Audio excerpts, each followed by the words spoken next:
Buckle up for another episode of Ghost Facers, a supernatural rewatch podcast. My name is Richard, and sitting shotgun as always is my brother in podcasting, Reed. I'm a friend of Mary Winchester. I was told she was here. Could I see her, please? Who are you? Sorry, Where is she? I don't know. Who are you? What are you doing? I hear. I'll be back. Nice night for a walk. Are you just saying all the quotes just now? going through the quotes. Is there let's get into it. Hang on. Oh. I said, wait. Okay, Jesus. we'll I get can to do it. this. I can do this. Thought you were prepared. I can do this. The 12 gauge autoloader, the 45 long slide with laser sighting, phased plasma rifle in the 40-watt range, the Uzi 9mm, all wrong. Let's get to the podcast.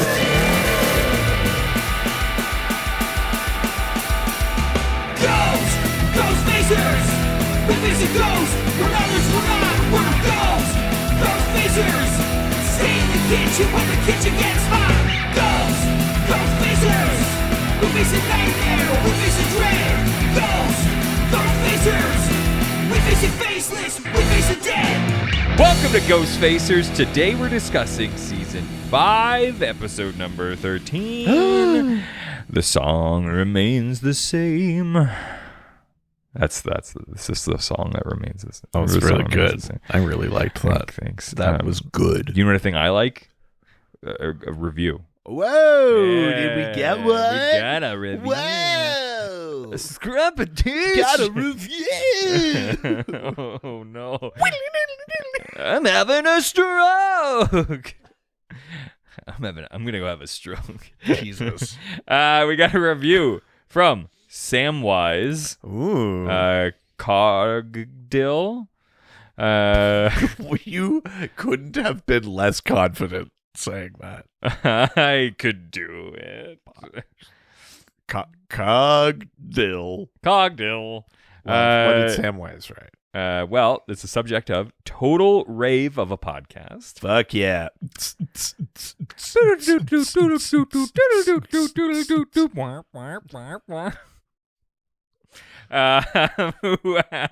Who says, thank you so much for making this possible. I work a monotonous job, and y'all's podcast have saved me from going crazy. I'm almost done with the first season. Wow. Hey. I love the other country translations part. Yeah, baby. Well, Best part of they're season. still pretty early on in the show, I think. Don't worry. There are better segments coming. And also, the thirsting over Dean sends me into a constant state of giggling. Thank you so much. Thank you. That's a Samwise. very nice review. Thank you. A much appreciated review. All right, let's talk about when this episode fucking came when out. did it come out? Let's talk about that, not just say it. I'm sorry. Is there Let's talk about when it came out. Let's have a conversation about this. Yeah, that's what we do every single week. Ugh. Unless that's like not a part that you like. Talking about what happened. It's fine. That's really what we're doing here. This episode came out February 4th, Okay. 2010. Okay. Getting close to Valentine's Day. Yeah, whatever. Who could give a shit? All right. I'm fine. Yeah, everything's good fine. here. All things are good and fine. Everything's fine. Good. This episode was written by Sarah Gamble All right. and Nancy Weiner. God damn it. We're so immature. That is outrageous. That's so easy to break me. Come on. Get it together. A friend of mine yesterday was like, hey, my friend followed you on Instagram and you didn't follow them back. And I was like, yeah, I kind of have like a system for that. And they're like, what do you mean? And I was like, well, if someone comes in, someone has to go out. And they were like, what? I was like, I'm trying to like keep a specific number. Yeah. How many? Yeah, what's your How many followers are you supposed to have? So Or they, following? Are you yeah. supposed So to have? so then they at that moment started going onto my page. Yeah. And I could hear them go, "Wait, you're a fucking idiot." I'm like, "What?" And it was just like, really, 69. Nice. I was like, look, I wanted to keep the number under 100. I don't like following a ton of people, and well, I mean, why else wouldn't I? Nice. They were like, you can't follow Chris Hardwick and not follow this person. I was like, I got a point. that's fair. So Chris Hardwick's gone, and this person's in now. Yeah. It was very funny. That's hilarious. Also, that it matters. Yeah. Like, if someone wants to follow you, that's nice for them. But why do you have to follow them back? It's not like Instagram is like where I keep up with friends. I know. You know what I mean? Like, other than just seeing their pictures. I know. Who gives a shit? I know, but it mattered to this person. So. Okay. Well, cool. Anyways, this episode was directed by Steve Boy Yum. I don't know that I want to be on the boy yum train. Would you rather be on the wiener train? You know. No, not really. I think it'd be the end of a wiener train, maybe, but this episode was... They call me the hoe piercer. Oh, no.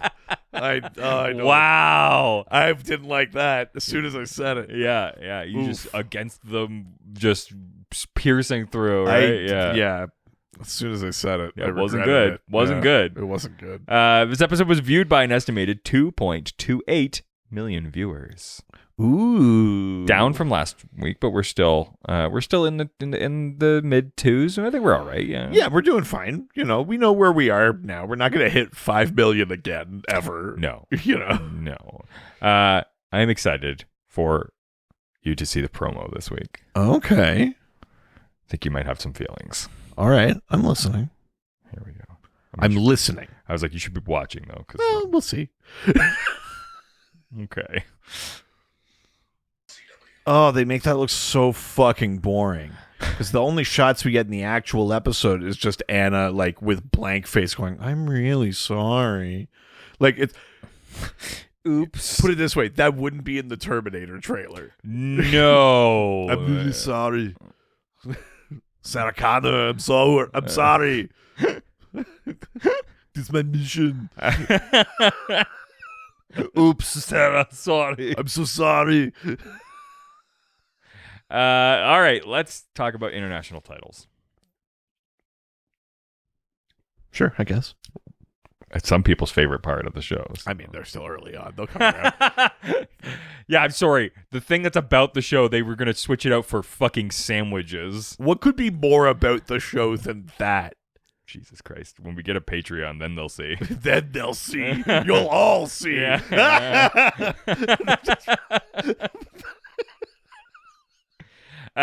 So, the episode is called... If we make another Patreon tier, can one of the tiers be called Busty Asian Beauty? If you want us to do that... Can't imagine you do. Let us know. Yeah. Hashtag Busty Asian Beauties. I mean, yeah, I think, yeah. What else could be with that hashtag? I'm sure it's fine. So, this episode is named after a Led Zeppelin song. Right. Interestingly enough, the episode in which Jensen Ackles first appears on Dawson's Creek is also called "The Song Remains the Same," from season 6, episode 2. Jensen was also on Dawson's Creek? Yeah, I mean, I think for the end of it. I don't want to wait for our lives to be over. So I'm really excited for the international title this week. Are they good this week? Yeah, they're good. Because I mean, this season's, I will say, better than last season. Yes. But last season really felt like they were like, we'll just go with whatever the English is. So we've got 2. Okay, so the been song remains the same. Yeah, it's been a lot of the same 2 we've gotten lately. Okay, so Brazil? No. Or France? Neither. Germany. Yes. Okay. Germany. Germany is, but if your parents are dead, you will never have been born. No, actually, it's a lot cuter of Germany this week. Okay, It's a little wink at the last scene of the episode. Angel on my bed. Close. The angels are watching over you. Oh, sure. Menacing because it's Germany. It's super menacing. Yeah, and yeah. everything's more menacing in German. That's true. Yeah. Die Uncle watching über dich. Oh, yeah. Angels are watching over you. Yeah, I guess that is, yeah. All right. Hungary. Hungarian title. Okay, this one has to be fucking metal as shit. Nope, it's unhinged. Is it Ramalama TikTok time travel, baby? More unhinged. Okay. How? It's the most unrelated thing All I've right, ever let's have seen. it. Hit me. I had to do extra research to back this up. Okay, let's have it. Okay, so the Hungarian title for the song remains the same. Is this is ridiculous. Is expired disc. I had to do a bunch of extra research. Okay, so hang on. Expired disc, what could that possibly have translated back to? Is it like are we going to like a time is a flat circle like True Detective thing? So it's apparently like a bit of nomenclature in Germany, or like a colloquialism, sorry. In Hungary or in Hungary. Okay. In Hungary. Yeah. That it basically translates to obsolete thing. But you call it right an obsolete thing. But what's obsolete? I don't know. They're trying to make Sam and Dean obsolete. That's not what obsolescence is. They're just trying to stop them. It's from no existing. longer useful. Yeah. So what's no longer I useful? don't Maybe know. fighting is no longer useful. Just give up. I don't know. Man, Hungary. Who hurt you? Expired disc. Jesus. I was like, that's also got to be like a newer colloquialism because it's from the like, discs only existed and like I mean I guess if you no, the idea of a disc is just a shape. No, they're I not know. talking about like a floppy disk. Yeah, it's Like, not with a C. That's true. Yeah. But like an expired one, yeah, or like meat. but that is expired a weird translation. It's supposed to be like dead, like dead, like. I went through Google Translate twice to make sure that it is expired disc. Jesus. But then I found out that term that is for obsolete. That thing. is crazy. I know. What the fuck, Hungary?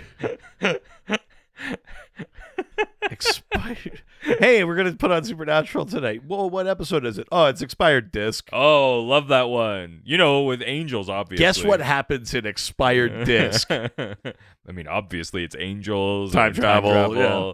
What else would it be? It's expired disc. Yeah, that's They're really gonna go expired disc on this. what an obsolete thing. Yep. That's so insane. So featured music from this episode, some great ones. All right. We've got Cherry Pie by Warrant. Oh, baby. hell yeah. She's my cherry pie. But that's what the story of Cherry Pie being created and like their Warrant's relationship to that song is some of my favorite things ever. Really? Well, because so they what about it was a joke. They recorded it as a joke when they were recording their album. Why? Because the producer was like, you need like a no, like they something, were or just like, haha, this is funny, and then it ended up people were like, we like it. it's a jam. And then it's a fucking great song. It was It's never also the song of strip clubs. They were never it was never supposed to be a single. They like didn't want this song. It's not like anything else that they've made or will make or like has ever made before. They like fully just did it as a lark, and then the record label was like, "Oh no, this is this thing," and they're like, "No, they hate this song." And it's like the only Warrant It's song the people only know. song. Holy shit. Yeah, it's a favorite. of Well, mine. listen, I you know, you play with the bull, you're gonna get the horns. What? I guess. What? Know. You make a song, it's gonna get heard. I don't know, man. It's an expired disc if I ever heard one.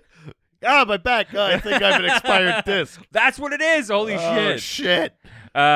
We've also got Life's Been Good by Joe Walsh. Right. Got The Creeper by Molly Hatchet. Mhm. And Chevy Van probably makes more sense. No, Shut it's up. definitely Chevy fan. I'm gonna go drive on down to the Chevrolet dealership.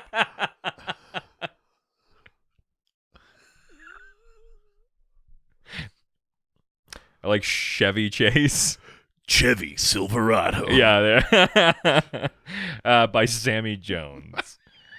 TV Guide describes this episode as Sam and Dean go back in time to 1978 and are reunited with their parents. Their mission is to prevent their mom and dad from being murdered by Anna, who is ordered by the angels to stop Sam from being conceived so Lucifer won't be able to use him as the vessel in the future. That's right. It's a detailed fucking summary. That's right. And it's, I mean, you know, we get into it in the episode, but there is a little bit of this, like, there are other vessels, and we've kind of, like, because, you know, he's in Nick, and that we've almost, like, a little bit weakened the importance of Sam, and so I feel like this episode is doing a little bit of, like, no, but he's, like, the real vessel. Yeah, super important. So that's why we're doing this. Yeah, the most important. Yeah. Well, I'd love to talk about this episode, but we can't, because I'm dying to know what this week's lore is. Yeah, baby, and I've had it ready for weeks. Yeah, you definitely didn't come into my house and go oops. Oh, no. Whoopsie doopsie. Yeah, so what do you got? All right, let's see what the lore says about determinism. Really? Yeah, baby. That's the lore? Well, that's what this episode's all hinging around. I need to be brought up to speed here. Yeah. Explain. So, determinism is the idea that all events are causally inevitable. So this is at odds with the idea of free I thought you just will. meant the idea of like being determined. And That's I was not like, what determinism is. I mean, it's the root of it. That's not how words work.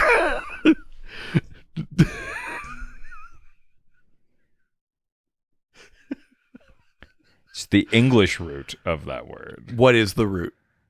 Determine. Right.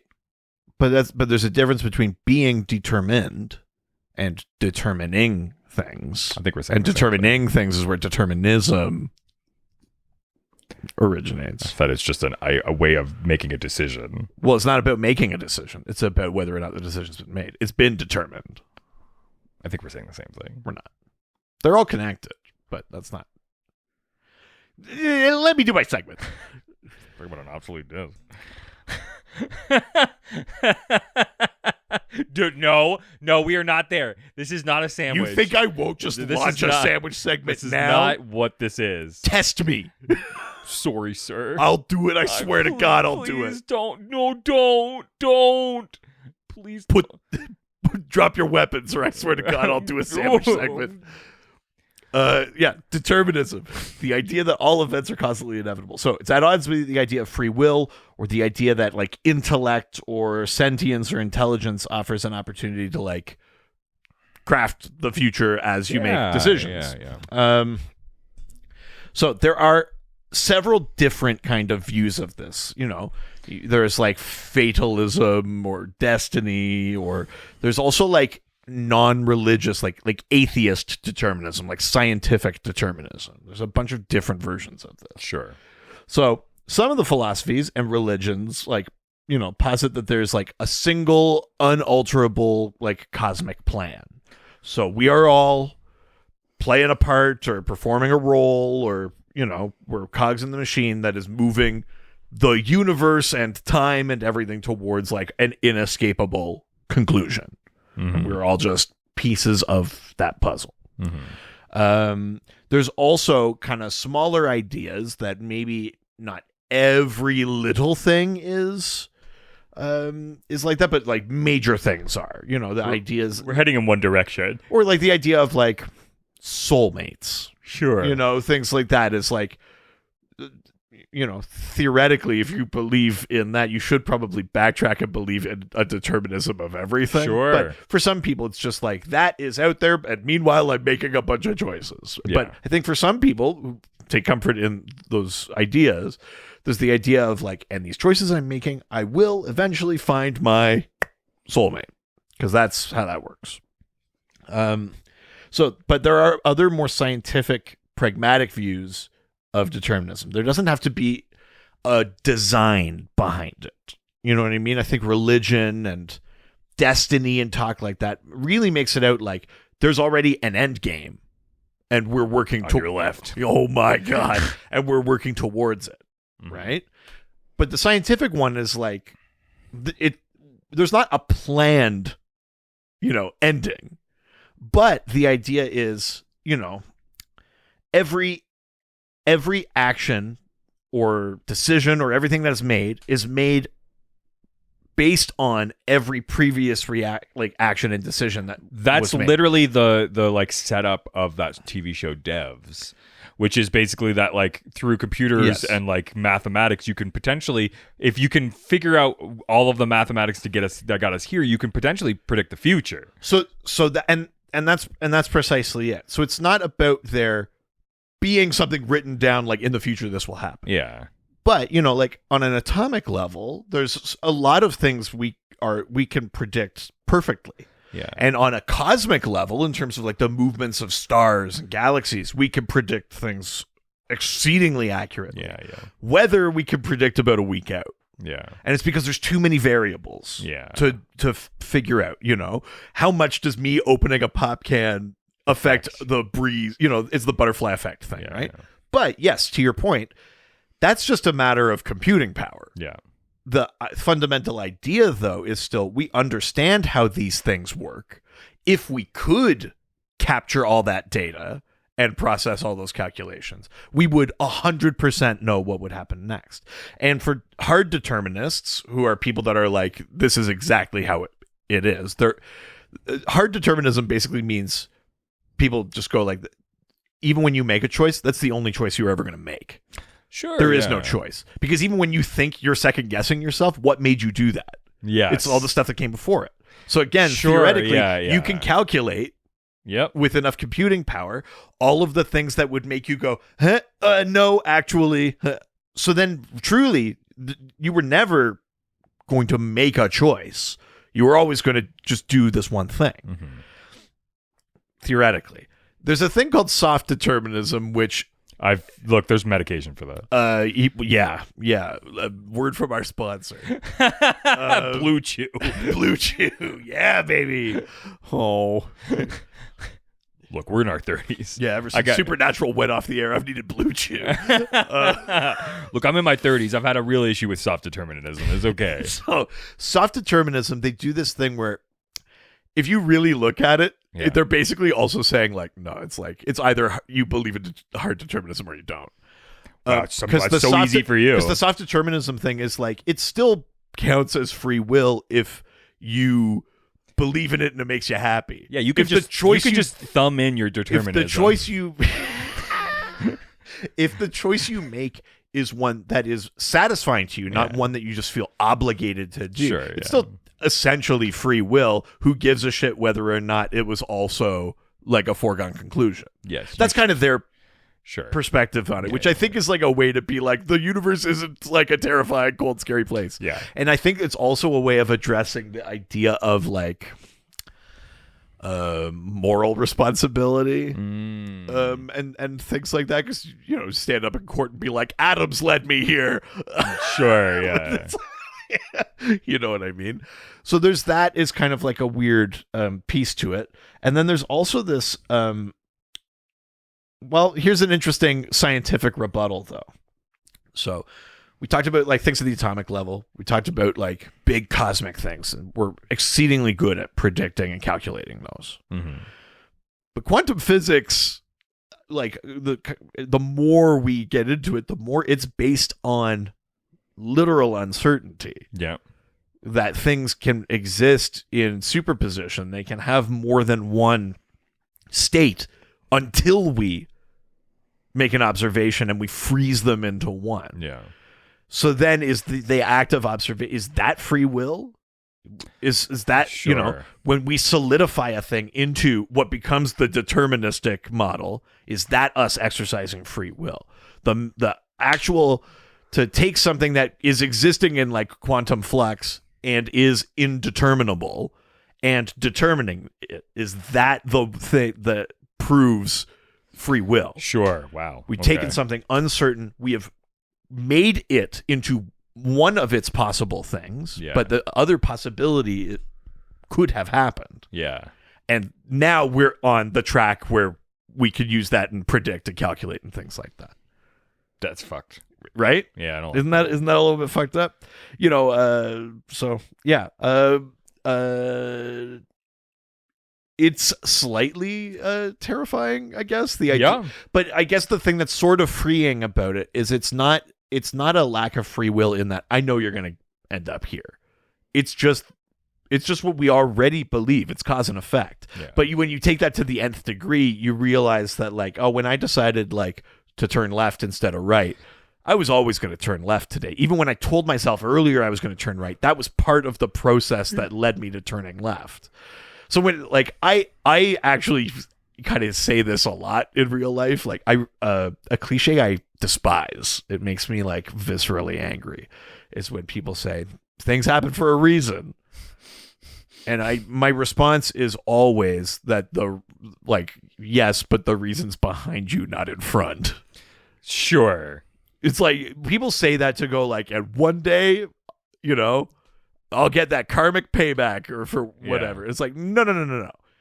Whatever happened here is because of the choices everyone made, which themselves are the product of their, circumstances out of their control. You know what I mean? Like that is a phrase that makes me like incalculably angry. I love using that phrase. Like everything happens for a reason. It's like, yes, but that's just what things are. Yeah. It doesn't make it better. Yes. But everything happens for a reason. Oh, fucking great. I'm a proponent for like universal messaging and like the fact that it's like, well, if you feel like you're heading down the right road, you probably are. I believe in intuition and things like that, but when people say that stuff, yeah, they usually mean that it's like, well, it's part of the plan or whatever. It's like there's no plan. But it failed because it was going to fail and it's good that it's done now. Like I agree with that part of it. But I'm in the middle. The phrase really pisses me off. I think I'm in the middle where I think that I don't think that there is a plan, but I think that like things start to line up and it's like, hey, like I think a sort of thought process that I've had recently, which is probably like, oh, this is probably like echoes of like decisions made in other versions of this universe. So it's like, okay. So it's like when things start to like all line up and it's like, wow, this feels like really like I'm being pointed in this direction. I'm like, there's probably a version of me at some point that did make this, which is why it's sort of like easy. And I don't have to take that route, but it's like, it's very easily lining me up to make that listen, decision. if we blow out to alternate realities and stuff like that, I have no idea what bearing that has on determinism. Yeah. Because I often feel like it's like, oh, if you feel like the universe is pointing you towards something, it's like it might be. It also might just be a reflection of a different version of you. But also, it's unlikely that's the universe. It's more likely that's your intuition. Like you have a sort of innate sense of what jives with you or does not, or what feels satisfying and what does not, or what feels rewarding and what does not. And I think when those things are out of line, you feel it being wrong, and people maybe ascribe that to the universe, but I think it's just you recognizing it's not a fit. I mean more that like things start lining up for it, so it's like easy to go in a specific direction. Not necessarily that feels good, but it's like if I go this way, it's like, well, everything like weird dates are lining up, like everything is making this path really easy, and it's like. And that happens often. I mean, that's half the reason why I came up here, which was that like we decided to move up to the Yukon, and then suddenly it was like all of our like lease dates, all of the like subscriptions, like everything was lining up, so it was like really easy to come up here. Right. And I was like, oh, this feels like something is like it's working out really well. Yeah, but you don't just see that as like this is a bunch of like really random good coincidences, and I don't therefore I'll take the easy win. I don't like coincidences. I only believe in coincidence. This will be forever our battle. It's the reason why I read horoscopes and you don't. Well, yeah, why would I? Anyways, there's determinism. Let us know. Love that I'm in charge of the monster lore. Yeah, you got like this abjectly every single weekend. It's just you going, well, this can't exist, and this is bullshit. Yeah. But I like seeing why, it's like bullshit. where it comes from. Why is this bullshit out there? Yeah, that's fun. It's okay. I'll be your hippie. I can't believe you're the hippie here. Look, you're the one who says a string of green lights. Mr. like $20 salt, whatever the fuck. Yeah, the universe pointed me towards that salt. And life made it so that I could buy it. Yeah.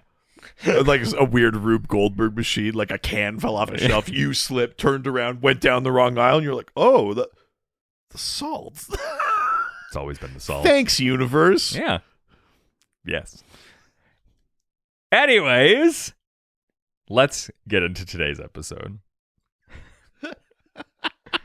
We start with the then, which we've gotten. We got a bunch of Anna. We haven't seen for a long time. She got taken away by the angel. She was sold down the river by fucking Castiel. Well, yeah, when Cass was kind of riding heaven's dick again. That's right. A little bit there. Yeah. But now we're name for a song.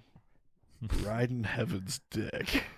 Riding on heaven's dick. Hey, yeah. Yeah. I mean, I think. Also, the Guns N' Roses cover of Riding on Heaven's Dick. Yeah, obviously. That's the only version that's I love a joke that's like 3 layers deep. Look, that's the only way I know how to give it. Easy. So, we also get the last time we went back in time, when Dean went back to the 70s, we get some of that, but he was not with Sam last time. No, he wasn't. He was alone. He was with Samuel. Yeah. Whoa. Yeah. And they make sure to sneak in that shot of Mary kissing her dad. Yep, they sure loved that. Better get that in there. Yep. And meeting his whole sort of family that he'd never known about, right? That's right. So, then we get into the now. So, Dean is having a dream wherein he is receiving VIP treatment from 2 exotically clad girls who are dancing to, we mentioned it before. She's my cherry pie. Man, we hate playing this song, yeah. Warren's Cherry Pie is playing. Suddenly, Anna appears, and the dancers there's like a devil stripper. Yes. And then there's an angel stripper and a devil stripper, and he's like, best of both worlds, or whatever the fuck he says. Yes. And then Anna is there, and he's like, this works too. I'm working a case. Yes. Anna is mildly amused and says she couldn't find him other than in a dream. He informs her that's because Castiel did his thing, which is etching Enochian wardings into his ribcage. Yeah. She balks at the mention of Castiel's name and tells Dean that Castiel betrayed her to her superiors, which resulted in her ending up in prison. Yeah. Dean is genuinely concerned about her and tells her that he was unaware. She tells him that she tells him that he shouldn't be so shocked that Castiel didn't tell him. He was just following orders like the good little soldier he has always been. Yeah. She's like using his language to like reach him. It's fucked up. Nevertheless, she has escaped, so they are now looking for her. She needs him to hurry and meet her at 225 Industrial Road. Before she tells him more, and then he wakes up. Yeah. Then we cut to Anna arriving at this meeting place and finding that Dean is not there. Yeah, and then who makes a great fucking entrance? Motherfucking Castiel. Castiel, baby. That's right. I'm here. I'm here, Anna. Who expresses it's funny because Misha is American, but he talks like a British person doing an American accent. But it works for that character. But it doesn't. It does really feel like I'm Doctor Strange. Yeah. Like I've got a particular set of skills. I was driving on the highway with no insurance. Yeah. America. I was looking for an angel, any angel. Oh no! Liam Neeson. Anna expresses disappointment that the Winchesters didn't trust her enough to show up themselves, but Castiel makes it clear that it is he that doesn't trust her, not them. He knows that if she's out of prison, it is not because she has escaped, but because she has been tasked with doing heaven's dirty work. Yes. She denies this and claims that she's only there to help, but he doesn't believe her, knowing from experience the cost of heaven's persuasion. That statement causes Anna to tell him not to underestimate her after their time together, and calls out for handing them over to them in the first place. Castiel acknowledges that was a mistake, but knows that there is something she is not telling him. He also knows she is armed with a knife. That would do her no good in a fight against the angels she's supposedly after. Right. She abandons her pretense of only wanting to help and declares that the only way to stop Lucifer is to short-circuit his master plan by killing Sam Winchester, his true vessel. Holy shit. When Castiel points out that Lucifer would simply just bring him back to life, she says that she plans to scatter Sam's cells across the universe to make it impossible. Yeah, she says they'll never find every piece of him. Crazy statement. But also, I mean, yeah. There's a slight logic issue here, which is like, if Sam just like cut his finger off, that's a decent amount of cells, but he could still be the vessel. Yes. So at what point do they not have enough of Sam to make him a viable vessel for Lucifer? Yes. Like, I still get it with the imagery. You scatter them across the universe. It's like, well, I'm not going to piece them together one cell at a time. That's bullshit. But like, yes. But there is kind of a like, so where is the line then? How many cells can he lose? Yes. And how far do you need to separate them so that none of them can be put together? Yeah. Again, I don't necessarily need that answered, but I definitely thought about it. Of course you did. Castiel tells her that they'll detail-oriented. They'll have to find another way because Sam is his friend.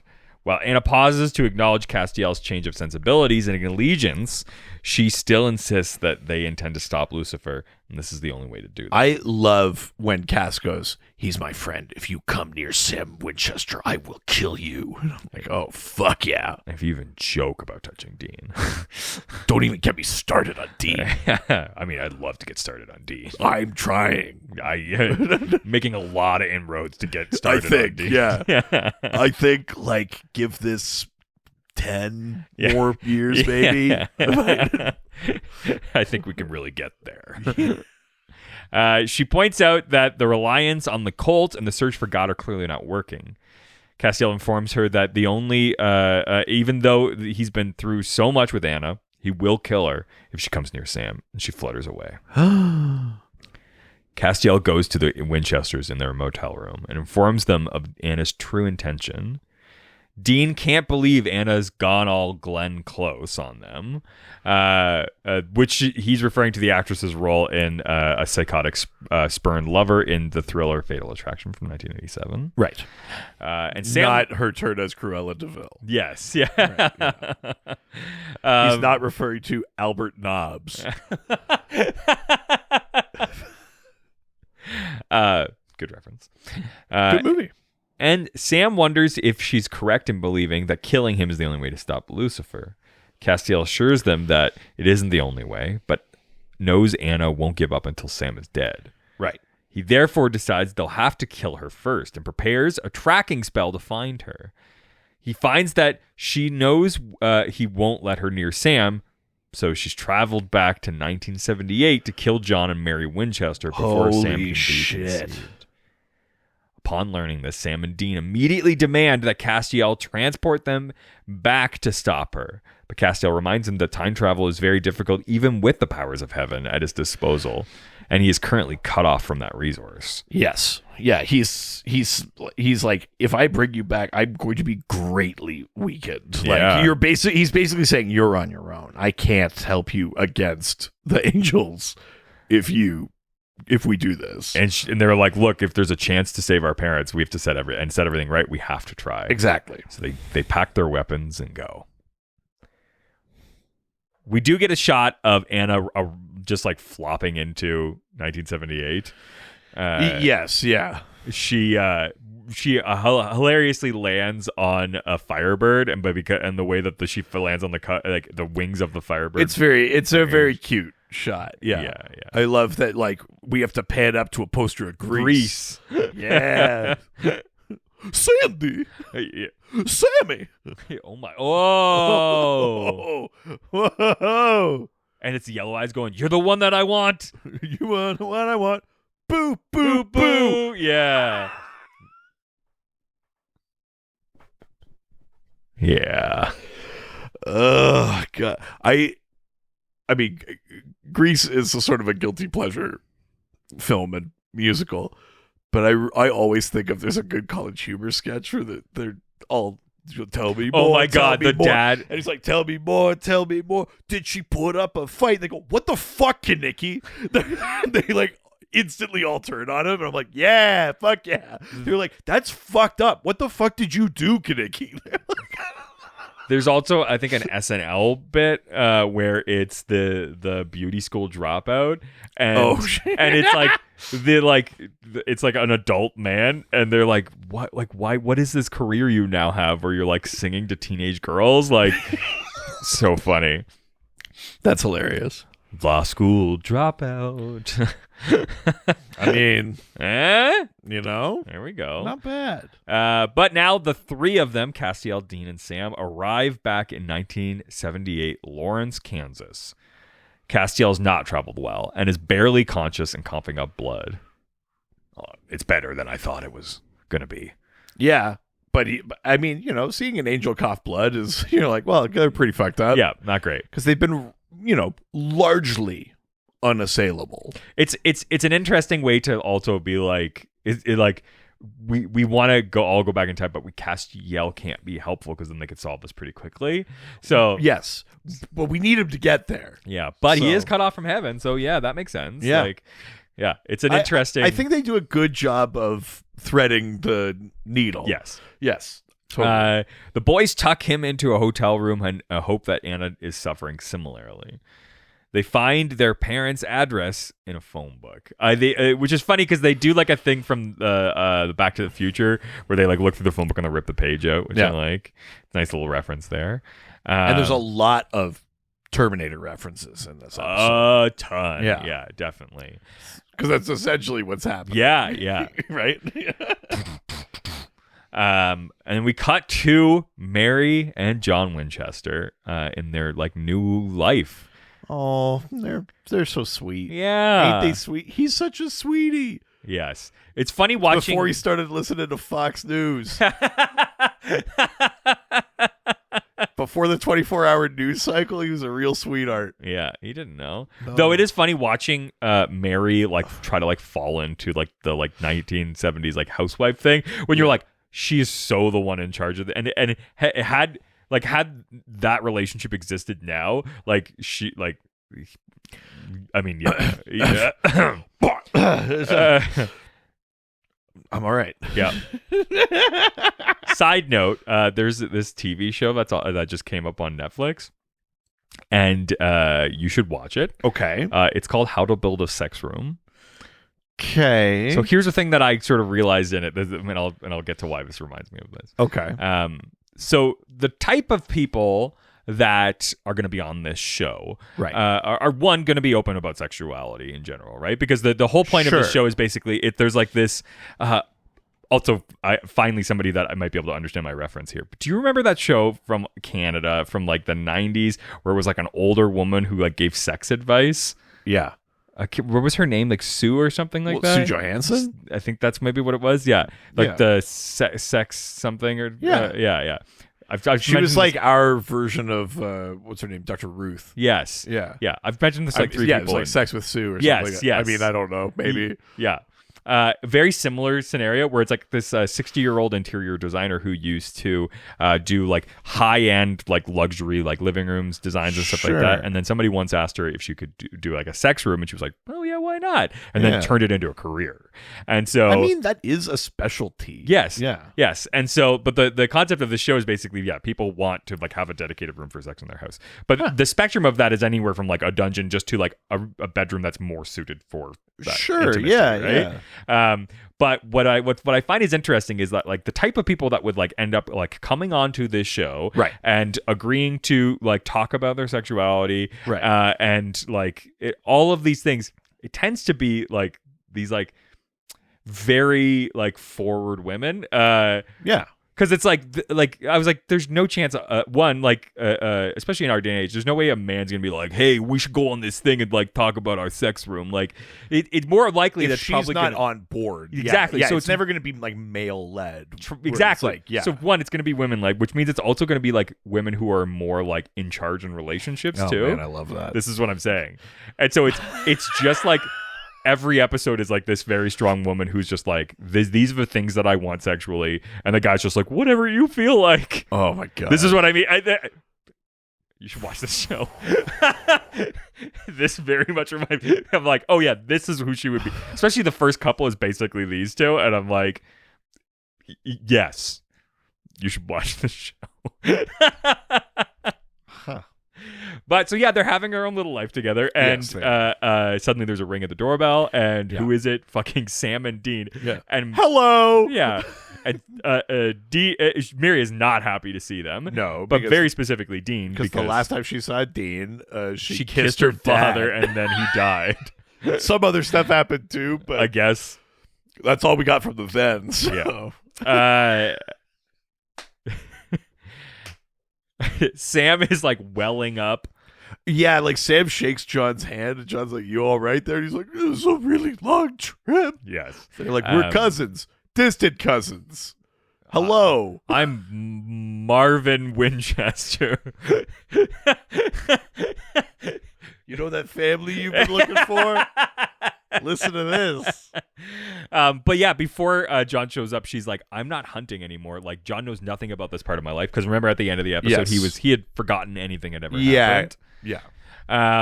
So when he finally interrupts, Dean immediately is just like, we're cousins. And she's like, you motherfucker. And she's like, well, they've got to go. And John's like, no, I never meet Mary's family. Like, come on in. We're just going to sit down. We're going to have something to eat. And they're like, well, all right, twist my arm. Yeah, and Dean's very much like, fuck yeah. Like, we're in. Sorry, just... Oh, my God. Really? I don't want to know what the connection is here. So smooth, too.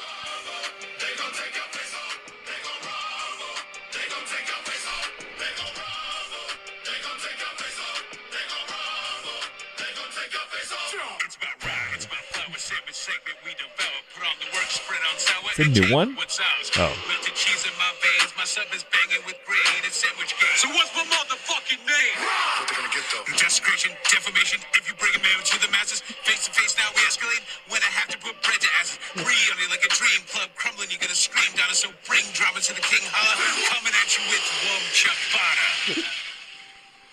Jesus. It's the supernatural sandwich segment, baby. God. What? How? I found a very interesting image that's family sandwich. Very difficult to read, but I thought it was fun for this. So you're going to have to bear with me a little bit here. Okay. Basically, it's an image of what is... It looks like an ad for Skippy peanut butter and Hellmann's mayonnaise and recipes to put them together. Oh, I've heard about these 70s sandwich. Yeah. These are sandwich recipes from the 70s from this ad. That's like a joint Skippy peanut butter and Hellmann's mayonnaise ad. So I'm gonna try and read a couple of these. They're just very hard to read. So here, wait, how do I make my screen bigger? What do you? I need to see it so I can help you. Hang on. Oh my God, I'm figuring it out. You just control plus. Yeah. Okay. So here's one called the Double Crunch. For a sandwich that really swings, add crisp bacon strips and butter pickles to your Hellmann's and Skippy. Ew. Also, it might be easier to see if your glasses were filthy. My glasses are fine. They're filthy. You're just gonna smear it now. It's probably gonna be harder to see. Who gives a shit? They're just glasses. Yep, they're worse now. They're fine. But yeah, so it's bread, peanut butter, mayonnaise, butter pickles, and bacon. Ew. Ew. This one's called the Pineapple Topper. It says, scrumptious for supper. Scrumpajucious. Super for snacks. Peanut butter and mayonnaise, a welcome flavor contrast for fruits like canned or fresh pineapple. So just pineapple, peanut butter, and mayonnaise. That's oh my god. At least like use Miracle Whip, I guess, at that point. Like Apple Fandango. That was a great video game by the LucasArts company. Yeah, it's also an early part in the early draft of Bohemian Rhapsody. Oh yeah, do an Apple Fandango. Mayonnaise and peanuts. I think, Freddie, you might want to make this maybe not about a sandwich. It might not be relevant to everybody. Okay, this one says, deliciously daring, creamy, smooth Skippy and Hellman's real mayonnaise with sliced apples and marmalade. So they also threw marmalade in. Marmalade? Oh, but then you can have the little bear. What, Paddington? Yeah, but Paddington didn't also eat peanut butter and mayonnaise at the same time. You fucking animal. This one's called Crazy Combo. So it's got to be crazy on the scale of what we're already reading. Yeah, if pickles aren't and peanut butter not fucking crazy. This says man-sized pleaser. Oh my god. Holy shit. Whoa. Oh my god. Put the peanut butter on your dick. Yeah. God, slap some mayonnaise off those balls. I think we have a new shirt. Man-sized pleaser. Okay, crazy combo. Man-sized pleaser. Hellman's and Skippy with a trio of salami. What? No! Sliced eggs and onions. No! Don't argue. Just try it. Yes, sir. I don't like it.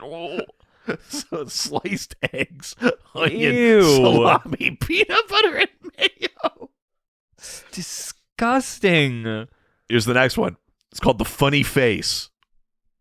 It says, irresistible. Skippy Hellman's sandwich face, flavored with raisin and carrot. Oh God! Why? Oh, I see. They made it look like a face.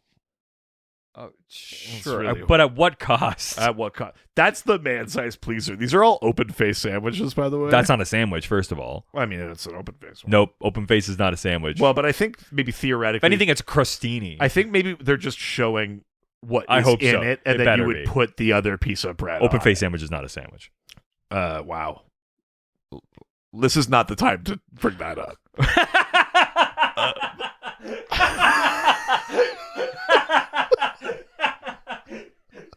Yeah, you got that same. If you want to talk about like what is or is not a sandwich, you got to like find the right time for it. yeah, Not the middle of the sandwich segment. Yeah, You piece of shit. no, there's a sandwich segment dedicated in a fucking Excel document, I'm assuming, and for like 10 weeks from now, where we'll get to talk about open face sandwiches. Because you really need to make sure that you fill out the week, because there has to be a fucking sandwich segment. It's just such a natural segue. How could I not? This is the last one here. This one's called the Lunchbox Special. Oh my god, you take a man-sized pleaser and you can get one of those. Yeah, give her the old Lunchbox Special. This says, happy new Lunchbox surprise for all the family. Oh my god. The basic Step combination is a real natural. You got some real naturals. Oh, the basic combination is a real natural as is, or use it as a base for your favorite fancy fixing. So the Lunchbox Special is just use peanut butter and mayonnaise. Jesus That's Christ. it. This is an insane ad. I'm going to read the copy from the top just because I think it's fun. Skippy and Hellman's together, tremendous. Peanut butter and mayonnaise, a brand new flavor promise. Skippy and Hellman's together make any sandwich taste doubly delicious. Great plain, or be fancy and add whatever you like. Hellman's is real mayonnaise. Delicate, but with a subtle flavor all its own. Skippy is fresh peanut butter, full of roasted whole peanut goodness. Skippy and Hellman's, together tremendous. Jesus Christ. So- Hey, are those man-sized pleasers real naturals? Oh, yeah, they're big naturals. Yeah, baby. Anyway, that was the Supernatural Sandwich segment. Great. Literally nothing to do with.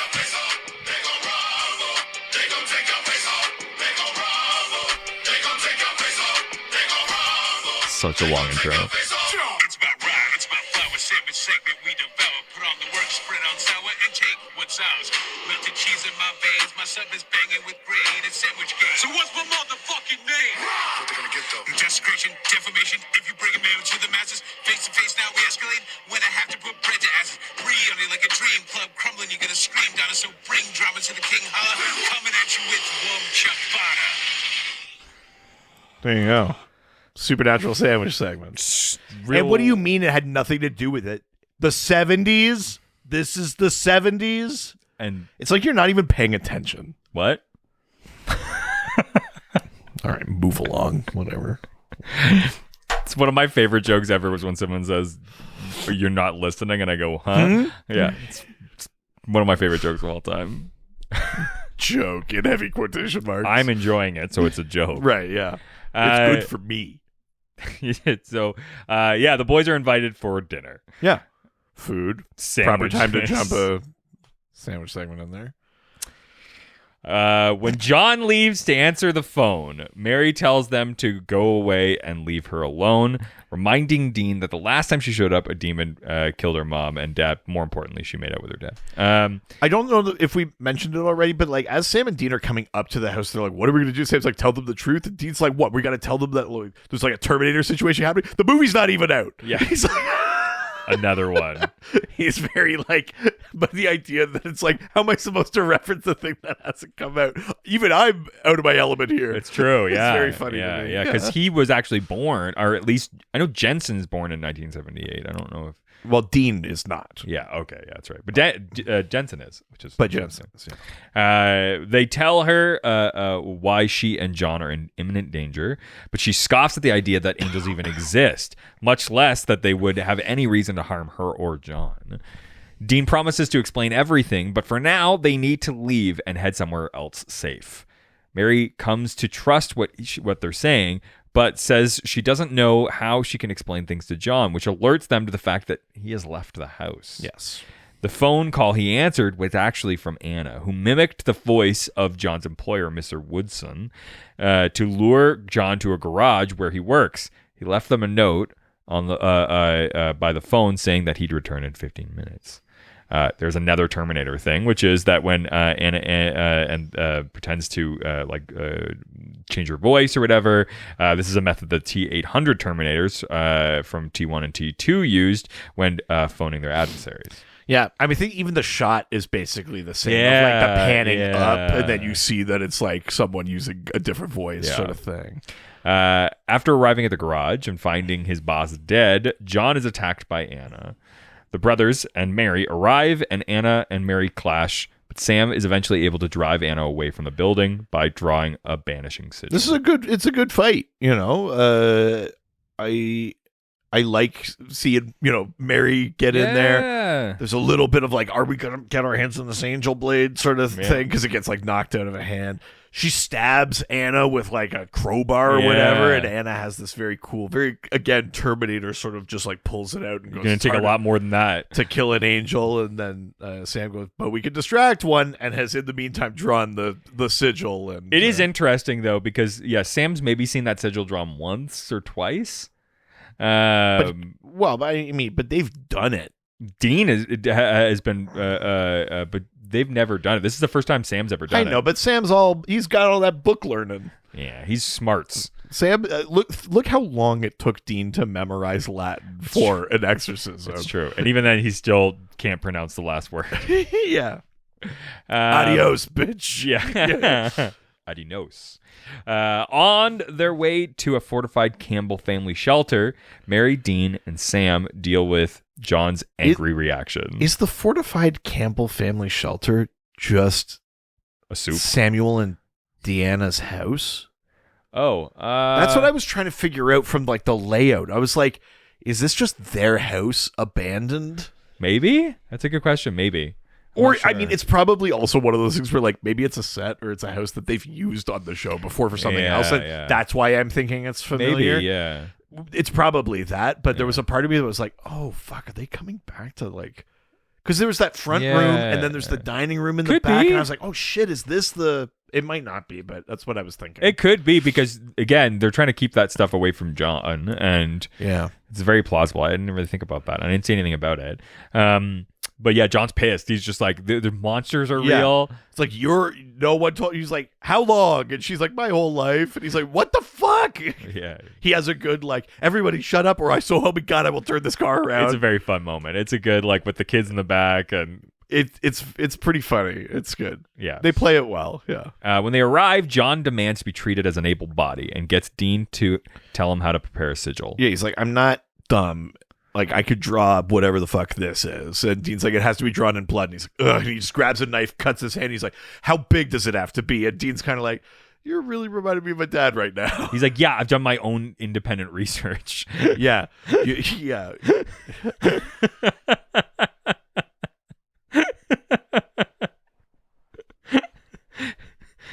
You don't just listen to what media tells you. Yeah, that's right. Fake news. I'll make my own sigil. Yeah, I'm anti-sigil. We just don't know the long-term effects of the sigil use. That's true. Yeah. We should storm them. Yeah, storm heaven. Yeah. Oh my God. Oh my God. Here we go. Sam approaches him while he's making it and offers an apology for everything. John expresses disbelief that their dad let his children anywhere near hunting. This is a good little scene, I gotta say. I like the guy playing John and playing a version of John who was like, I couldn't imagine a version of like doing this to my kids. I would never. Yeah. And I think it's a good Jared scene. It is. He's doing a little bit of the Yes. fucking Jared thing he does. Yes. But in general, I actually think he's pretty good here. You know, he's saying like, listen, like I used to hate my dad for it and for what it did to us and for ruining our lives. But like, what else could he do? Yeah. He was trying his best. He was sort of consumed with rage, but he still was trying. And that was all the love of his life was killed. Like, and he's like, I get it. And he died before I got to tell him that I understood it and that I forgive him. And Sam, Jared is playing that very well. Yeah, I think it's a really good scene. Both of them are really good at playing that they're talking about the same thing, but they are not. Like, yes, they don't realize. He can't know that Sam's talking about him. So and Sam Sam gets to say the thing. Tell him that he's talking about him, but they aren't having the same conversation. And Sam gets to say the thing. I think it's really good. Yeah, I like it quite a bit. Meanwhile, Dean has a conversation with Mary in which he reveals that he and Sam are her sons. Yes. Yeah, because he is again trying to dodge telling her the truth. He's like, I'll tell you everything. And she's like, tell me everything now. We have time. Yeah. And he's like, yeah, it's a long story. She's like, I've got time. And he's like, you got to trust me. She's like, I've been trusting you. You have to fucking tell me. And then he goes, I'm your son. And then she's like, huh? And he has to walk through the whole thing. And he talks about, like some things that only she would know, like making tomato rice soup when he's sick, which sounds horrible. This wasn't the fucking segment? Sorry, is it the soup segment? Yeah, you sound like an idiot right now. You're fucking as solid as a soup sandwich. Yeah, well, I'm a soft determinist. So. Nice.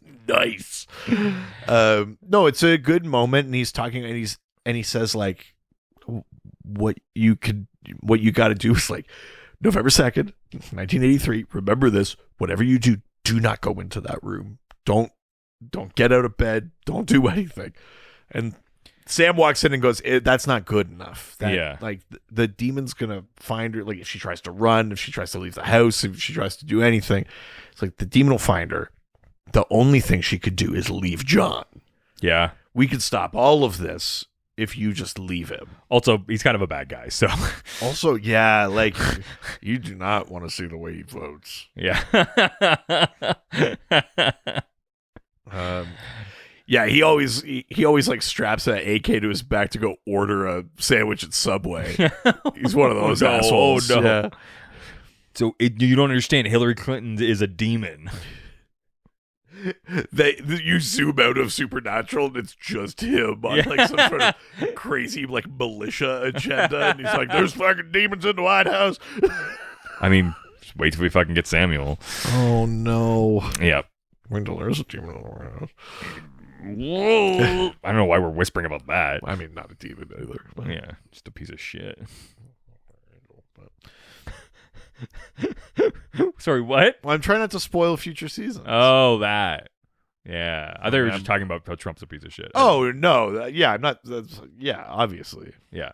No, I meant like the show. very future seasons, yes. Mary tearfully reveals that she can't leave John because she's already pregnant. Yep. She's preggers. Yeah. It's too late. He already got up in there. Yeah. Yeah. Just then, John suddenly took him to the Campbell family emergency sex room. Yeah, they were on Netflix. It's a good episode. Just then, John suddenly informs them that the sigil he drew is now a mere smudge. In the meantime, while they've been doing this, we did cut away briefly and we see Anna like in a park or somewhere, and another angel shows up, and it's Uriel. And A young Uriel. Yeah, with the adventures of young Uriel. And yeah, I like the idea that either it's that his vessel is meant to be younger, or it's that I always pick a black guy. Yes. And I always wear this suit. Once you go black. But I like the idea that it's like in comic books where it's like Lois Lane always wears purple. It's like Uriel has to wear this suit. It's like if Castiel was in any other body, it'd be like trench coat. But you know what I mean? Like I like that idea. It's very funny to me. But Uriel shows up and goes, "You're not my Anna." Well, he's more like, "You're not," like he's like this high pitched version of hello. Yeah. And Anna's like, "No, but 30 years in the future, I'm still your superior, so you're gonna fucking listen to me. Whoa. I'm giving you an opportunity to kill the people that kill you in the future." And Uriel goes, "Love of good smiting." Yeah, that's what he does. You piece of shit. Back at the Campbell house, now the holy oil has also disappeared. I didn't like fully get this. Yeah, I guess it just evaporated. Like they made it go away. Michael just like no, it's not. It has nothing to do with Michael. But like who did it? Like Anna and Uriel. But like how? I don't know. This is what I mean. There's like a slight logic breakdown in some of the things here. Yeah, I don't fully. There's actually a few. We skipped one from earlier, which is when they show up at the garage to help save John. Yeah. When John gets there, his boss is on the ground and his eyes are burnt out. Yeah. Which, that's imagery we know, happened to Pamela or whatever, and we accept that. But what happened when we were watching it is my wife turned to me and said, what did she do to his eyes? And I was like, oh, well, when you see an angel's true form, it burns your eyes out. And she goes, so is this her true form? And I was like, no. And then I was like, wait a minute.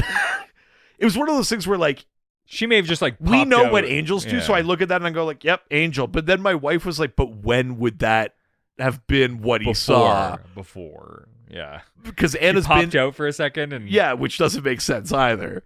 So I was like, huh. Unless she just smited him and maybe kind of burned out his eyes. That happens. I think that's the closest I could get to it. But there was kind of a moment where I was like, interesting point. And the similar sort of thing for me is also Anna and Uriel showing up here. How did these things get smudged without them knowing?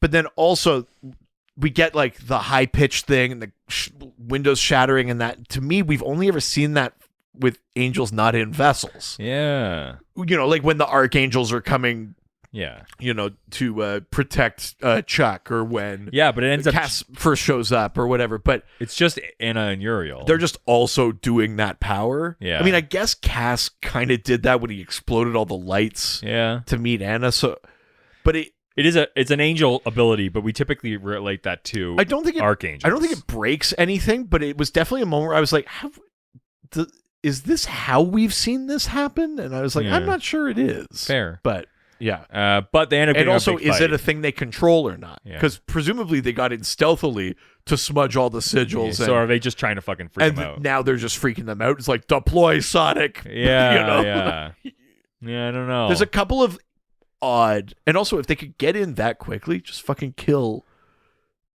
John and Mary. Yes. If you can get in that quickly, to be that stealthy, just kill them. Yes. So there's a few layers of like what exactly is happening here. Yes.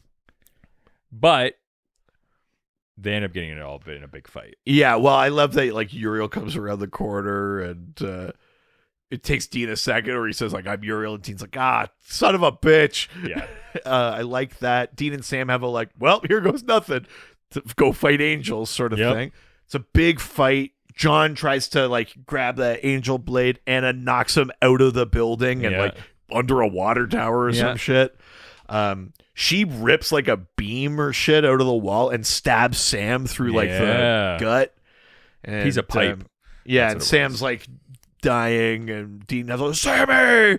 because he's fighting Uriel, and just as Anna's it's all going very poorly, and Anna's walking over to kill Mary. And then outside where John's body is, we see this very bright light, and then all of a sudden, inside, the fighting stops because he walks in. Michael. And Anna goes, "Michael?" And he's like, "Hello." Which I love this actor's portrayal of the difference between John and Michael. Yeah. He does a great job. And especially because, Absolutely. A little spoiler, not the last time we're going to see Michael. Well, no, absolutely. And it's a good start to how Michael is sort of how he acts. Yeah.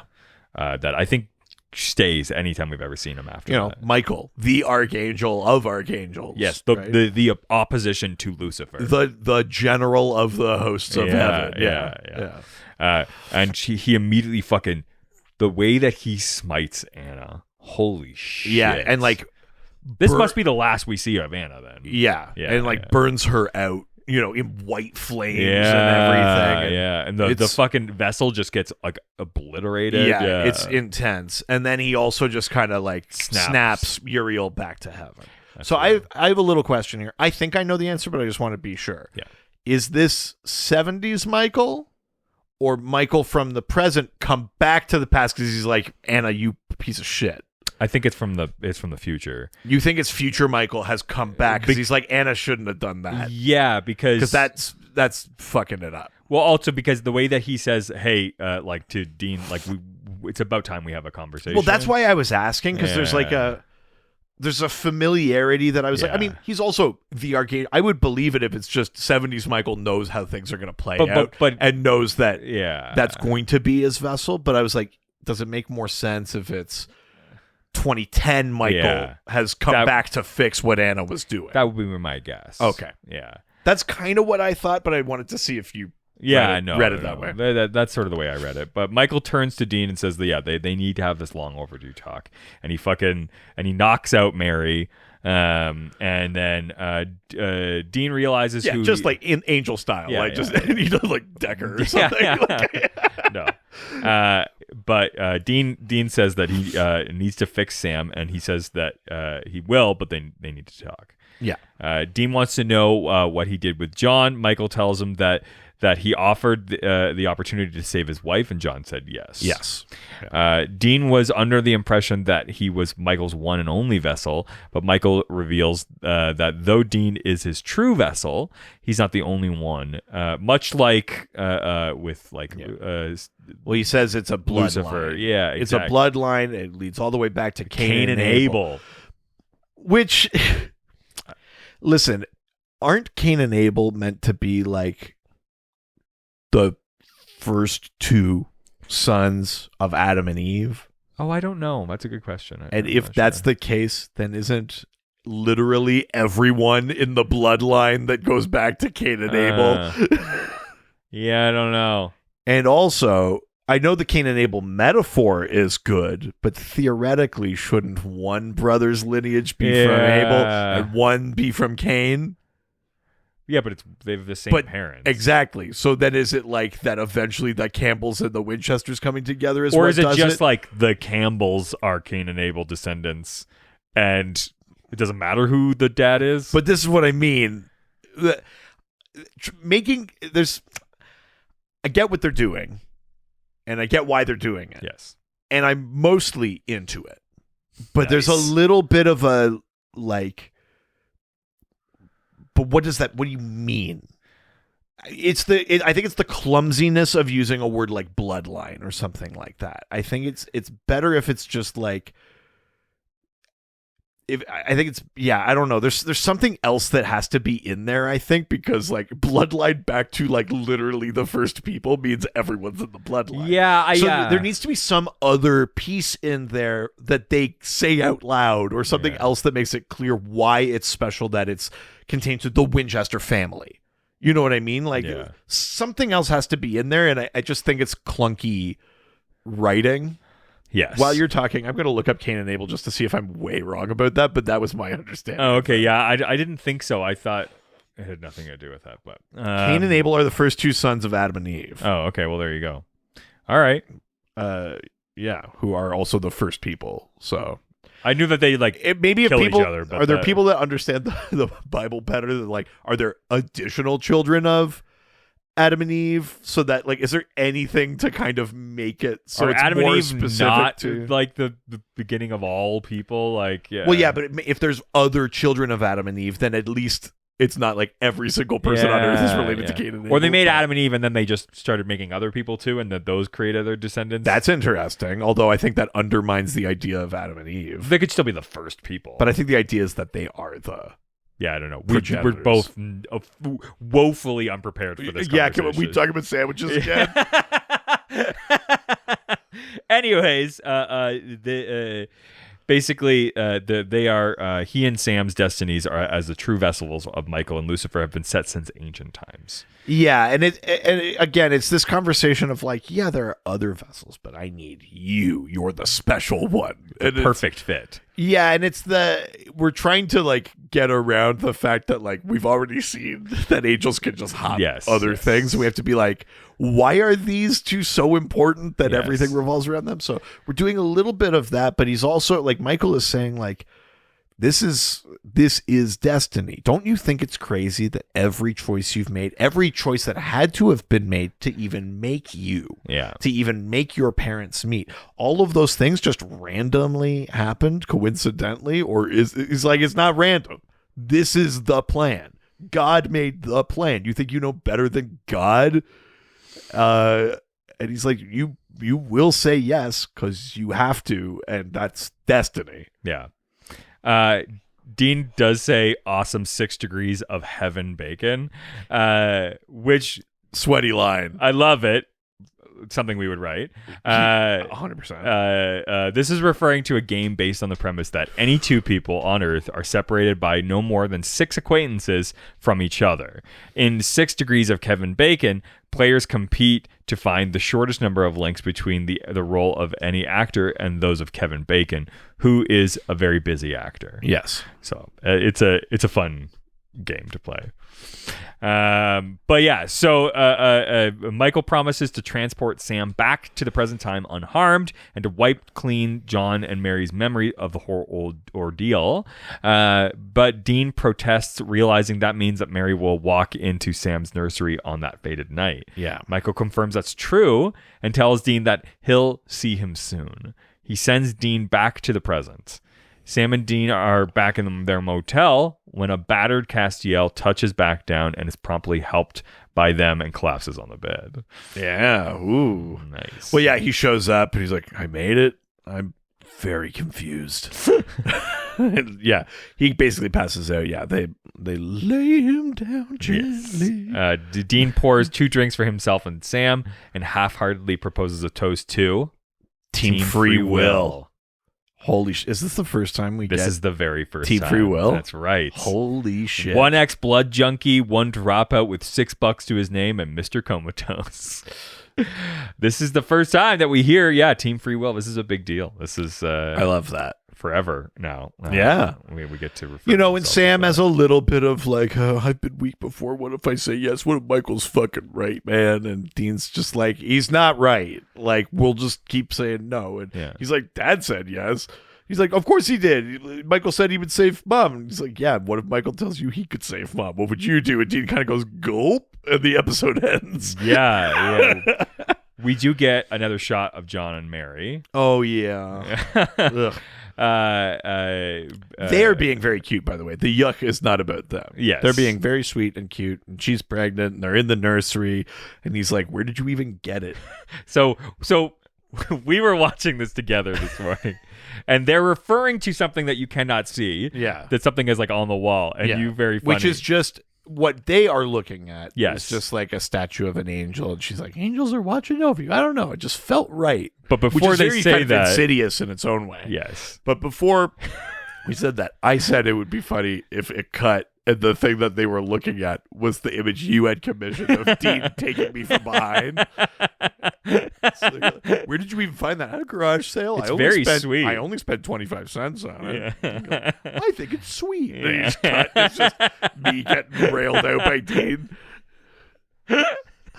Made me laugh really hard. Yeah. But yeah, she tells the boy, angels are watching over you. That's right. That is the end of the episode. Holy shit. My God. What did you think? Oh my God, what a forgettable fucking episode. It mostly is, eh? The only point that this episode even exists is for Dean to talk to Michael, but really, this episode could never exist and wouldn't affect anything. The performances are good. Like, I like that actress that plays Mary. I like that actor that plays John. There's some nice little moments. I gotta say, Anna is bad in this episode. Yeah. I think her performance is awful. Considering how good she's been. She was really bad. I was like, she's like wooden, and I don't know if she's trying to play that she's been like kind of converted or whatever, you know, or brainwashed. whatever. But that's clearly not true, because then Michael undoes everything. So she's clearly rogue on her own. Yeah. Because also, if that was the will of heaven, they've got a bunch of angels that haven't betrayed them. They could send back in time to do it. Why would they send her? Yes. So she's clearly gone rogue, but she's playing it like she's not. Yeah. And yeah, I don't know. The episode doesn't really know what to do with her, because even Cass is like, I'm familiar with heaven's persuasion. So it's like, so wait, so she is working for heaven? Yeah. It doesn't really, that They doesn't. also played it like she wouldn't be able to like do time travel easy, like she's not working for heaven, because the whole thing was that Castiel could do it before. Right. It was hard, but she didn't bring guests. I think that's the other thing. Is sure. like Dean brought, or Cass brought passengers, and that was extra effort. It's very confusing. It feels like somebody was just like Jared was like, but I want to do a time travel episode. That's and then there is a bit of that. I think it's also the like, what about young them? They were fun. Bring them back, and I'm fine with that. But it pretty much goes nowhere, because again, minds get wiped. Like it's that sort of shit, and then also there's this growing piece of the angelic logic that I'm not 100% sure. It's very weird. Again, I don't think it ruins anything, but in an episode that is already kind of like, why are we here? Then I think we really start to like see the strings. All the like if the episode was a lot more exciting, and I'd be like, whatever. And then they use the Sonic thing or whatever. But in this episode where I have the time, because nothing's happening, to just pay attention to this stuff, it feels very glaring, I think. 100%. And I feel like all of the fun of going back in time is gone, because it's like we're going to a time basically that we've already been to. The excitement of meeting the parents is gone, because we've already been there. Like we've already done it. There's a couple good moments, but because the wipe and everything, it just sort of is like, it's all pointless. I agree. Largely. It's such a I watched it and was like, oh yeah. But like all of the fun cards that we played from like the first time, the reason we get the Impala and like all of these things are gone. Because they do a little bit of Terminator stuff, but what's exciting in let's say, we're doing a Terminator style thing. Yeah. What's exciting in the Terminator is how impossible it is to stop the Terminator. Yeah. Right? And I think parts of that are set up. They go back and Cass is out of commission. So now it's just them. Yeah. They don't have a robot, you know? Yeah. But the thing is, like, we need more of the horror element. In the Terminator, like, the skin starts coming off, the leg comes off, and it just keeps going because it just has a mission it has to do. And I think part of the problem is, Anna playing this sort of like, I'm really sorry, blah, blah, blah, where it should just be like, no, I've seen it. This is the only way to stop Lucifer. And if that becomes the thing, then it should be like, maybe she gets like, they do use the angel blade. She gets stabbed in the leg. We get that kind of like Wanda in Doctor Strange. I think that's the piece of the Terminator puzzle that's missing that would add some excitement where it's not just like we're here once, we go hide here, we spend a bunch of time in one spot, and then they show up. It should be, we have to keep moving. We can't stop moving. We gotta, and if you want to do the like, it's already too late to stop this entirely, throw in a fucking Terminator moment where, because of the stress of the situation or whatever, John and Mary have a night together, and that's the night they conceive Dean, and we've learned that, and so it's like, oh shit, we came back and made them be together. You know, like, that's the Terminator thing, is that it was all always supposed to happen. Yeah. You know, like, I think there's just, it's missing some of the things that make that premise work in favor of these things that you don't have to time travel for. Yeah. You know, like there must be another way of tackling some of these things without that, and it feels a little bit like a waste to me. 100%. Yeah, there's no standout moments for me really in this. I agree. I'm going to give this 2.75 creepy angel statues. Ooh, okay. And I'm going to give this I'm going to give this 3 talks with Dad. Yeah. It's just sort of like a forgettable episode that has no stakes. And it's really almost none of their faults. With the exception of Anna, most of the performances are actually pretty good. Yeah. And even Jared. Even Jared. Yeah. But yeah, it's just like kind of a nothing episode. Well, before we wrap up, we've got a note from a fellow hunter. Holy shit. It's from Dixie. Ooh, thank you, Dixie. Get ready. Okay. All right. So, all right. Hey guys, I love your podcast. I'm an This is the second love we got today. Well, you know. All right. I'm an OG Supernatural fan. It came out when I was in college. A lot of things. A lot of people come out. Don't we all? Yeah. And I somehow stuck till the end. I can't even count the number of times I've watched seasons 1 to 5 at this point. I have a long commute to work, and I've had a blast catching up on old episodes. I really like the notes that you add about the lore, the plot, the behind-the-scenes stuff. And guests have been awesome, too. Hey. I like how you guys are willing to chirp the show when it deserves it, and it really does a lot of points. Yeah.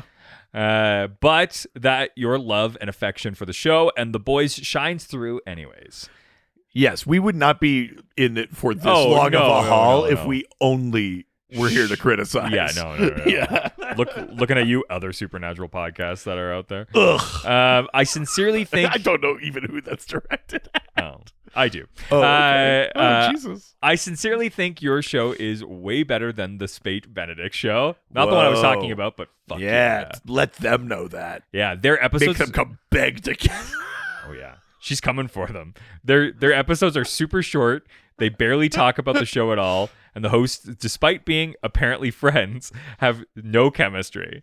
I almost cringed through most of the 4 or 5 episodes I tried, and I couldn't get into it at all. There is virtually no way they will make it through the whole series.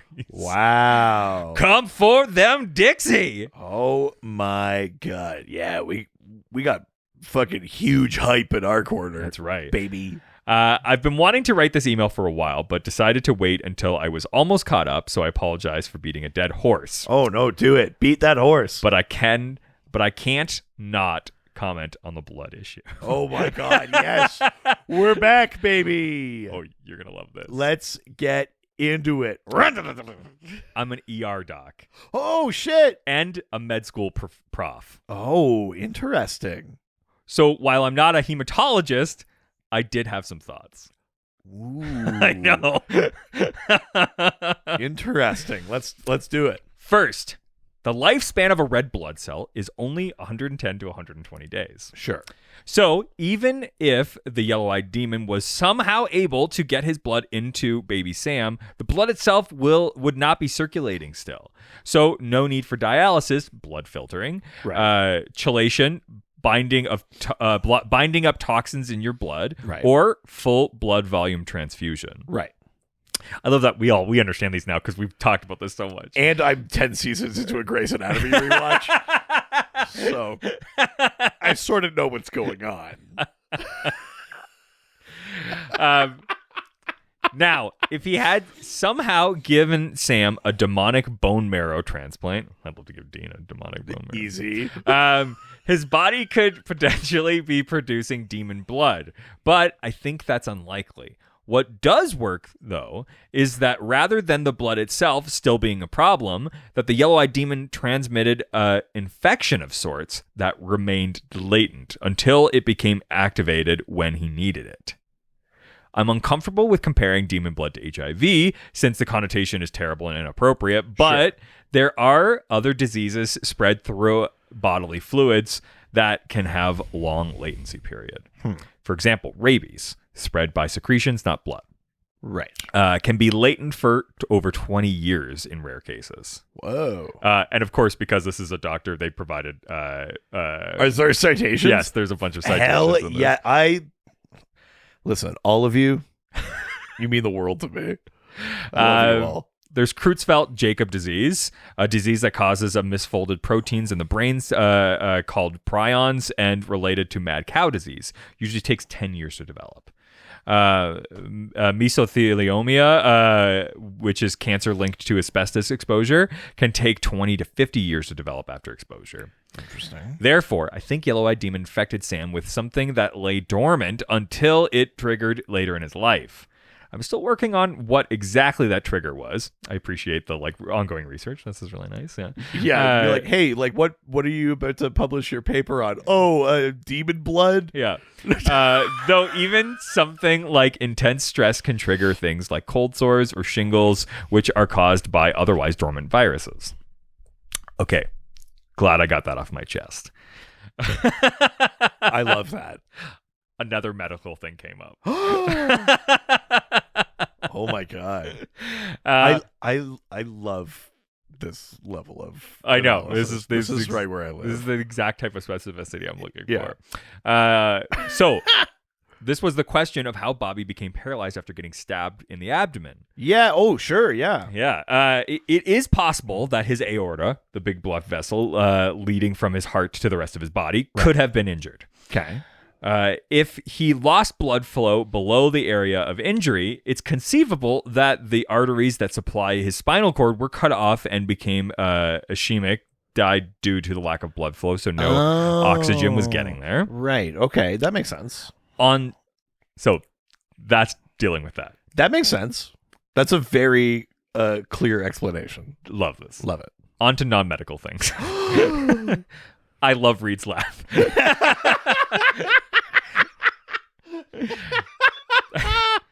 Every time I hear it, I think of Tony Stark's slightly unglued laugh in the first Iron Man when he takes Everhart home after she accosts him. She also provided a link to it. Holy shit. And I played it 100% the exact same laugh. That's very funny. Yes. I haven't finished listening to the Free to Be You and Me episode yet, so not sure if you circle back to this, but Free to Be You and Me is a project from the 1970s about encouraging post-1960s gender neutrality, saluting values such as individuality, tolerance, and comfort with one's identity. A major thematic message is that anyone, whether boy or girl, can achieve anything. Interesting. Love that. So that might be what the title was referencing. On a note on the episode, there is a lot of fic based off the premise that Dean was determined that Cass wouldn't die a virgin.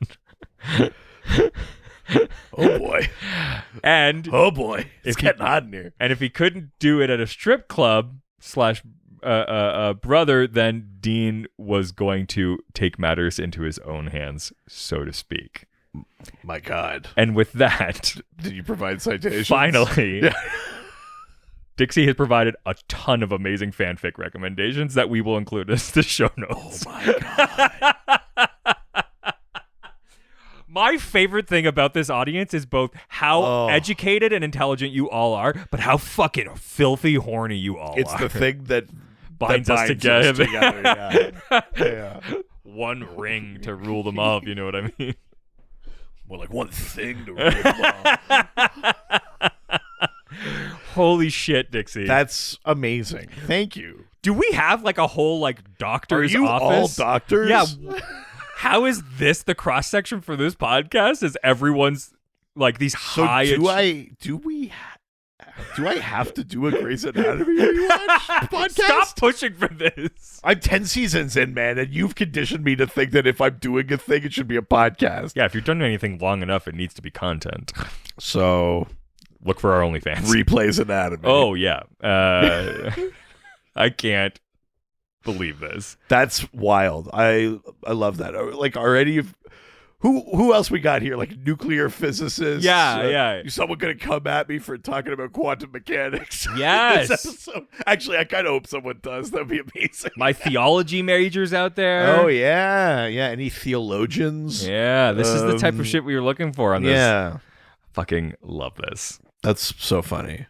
Are there any sandwich experts out there Sandwich artists. or artists? Yes. You know? Yes.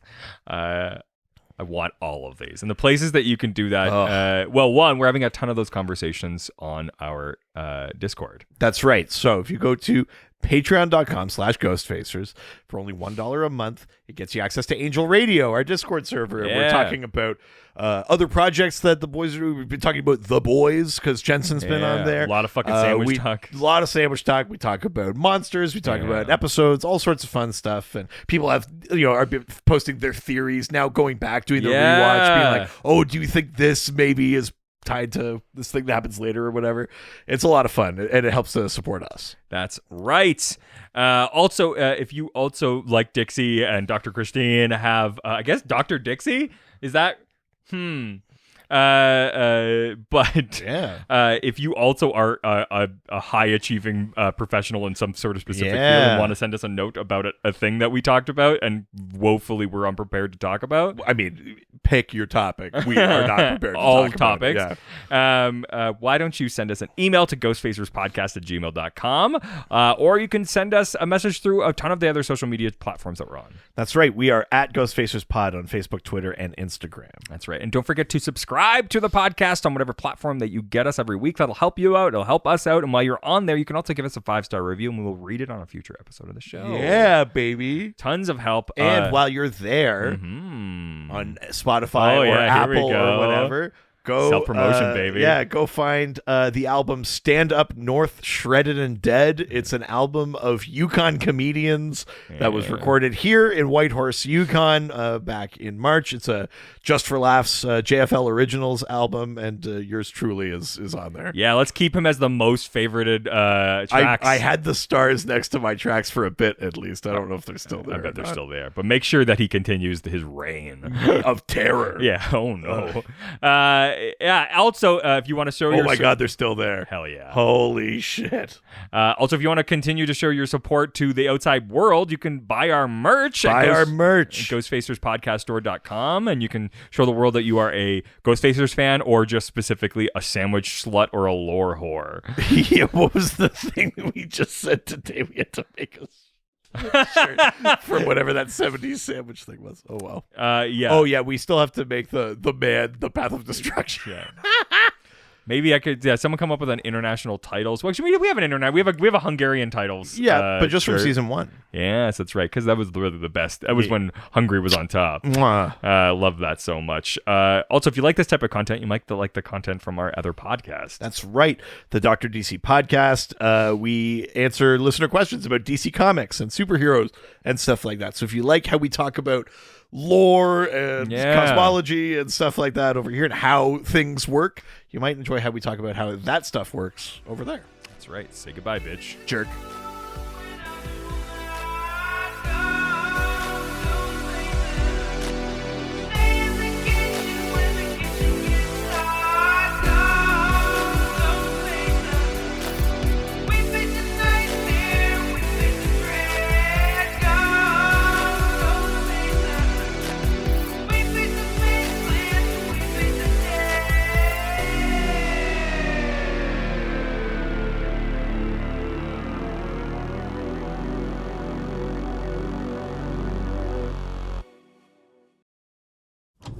This was a Brain Freeze podcast.